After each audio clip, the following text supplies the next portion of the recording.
It's time once again for Uncle Matt's bedtime story.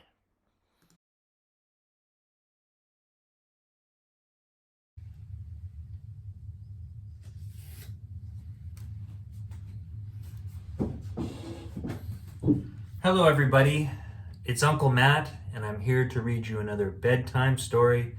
And tonight we're going to read a story in the bathroom.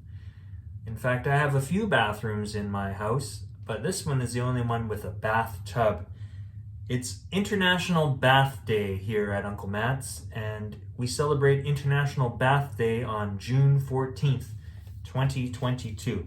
And we have a great story for you today on International Bath Day. Otis P. Oliver, I'll have to kind of do this here. That might be a little better. Otis P. Oliver Protests, written by Keri Claiborne Boyle, illustrated by Daniel Duncan. All right. This story was copyright in 2020. Are you ready? Here we go. One more adjustment, folks. Much better.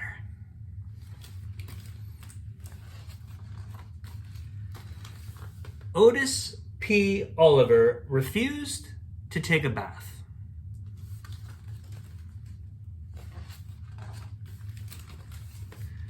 If it were up to him, baths would be strictly prohibited. However, when you have an oldest big sister, a middle big sister, and a youngest big sister, your opinions tend to be equally to that of the family dog. Notice Oliver's picture is right there. That fell. It's worth mentioning that the dog only gets one bath a month. Otis gets 4 baths a week, especially when he's excessively grubby. And since worm farms aren't going to build themselves, Otis is usually excessively grubby.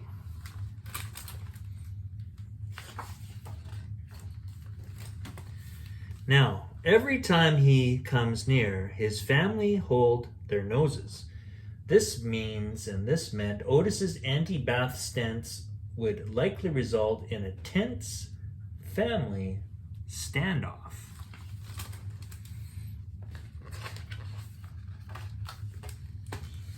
To avoid the tub, he'd need to be taken seriously, but being taken seriously required a more serious look.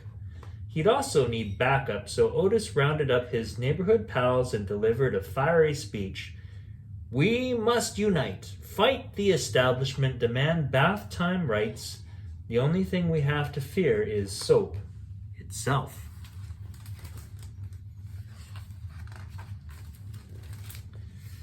Then they marched all the way to Snickerdoodle Street, attracting attention as they went.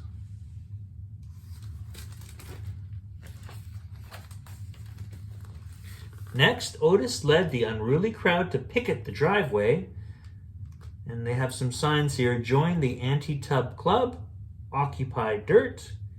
I feel bath wrath. Finally, the crew plopped down in Otis's front yard, refusing to move until certain demands were met. No protest. After some time, the front door opened and Otis's oldest big sister stomped across the yard and thrust a note at him. They threw a note at him. "My dearest Otis, what is this all about? Love, Mum." He turned the note over and scratched out a quick response. "No more baths, love, Otis. P.S. What's for dinner? I don't like mystery meatloaf." He handed it to his sister, who snorted and stomped back into the house.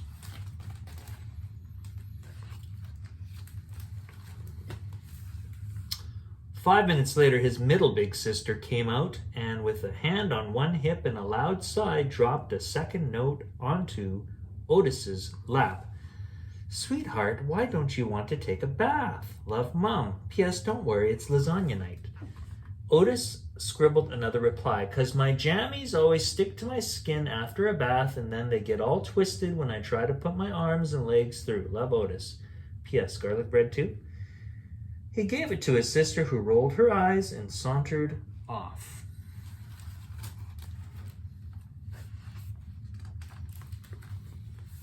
"5 minutes after that, the door opened yet again, and out skipped his tutu-wearing youngest big sister, who performed a quick pirouette before handing Otis another note. "Oh dear, that is a problem. What if your jammies were optional?" "Ooh, optional from now on. You can always just wear your birthday suit. All my love, Mum. P.S. Of course there's garlic bread." T.S. mulled over his mum's response. Then he huddled with his closest supporters to discuss the offer. Finally, he jotted down his answer. "Okay, fine, love, Otis. P.S. Dessert, right?" He handed it to his sister, who twirled away.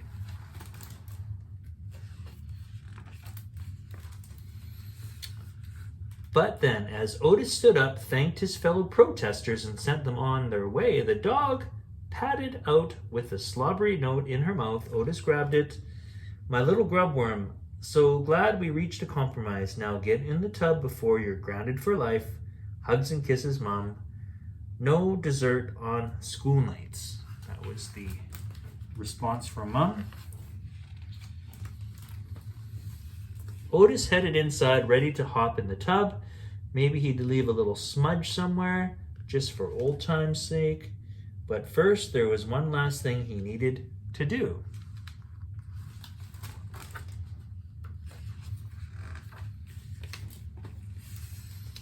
"Dear Mom, happy to announce I'll take a bath, but no soap. Maybe if there was dessert tonight, I'd consider a compromise. Much love, Otis. P.S. Ice cream, preferably chocolate." So a bath, but no soap. That is the end.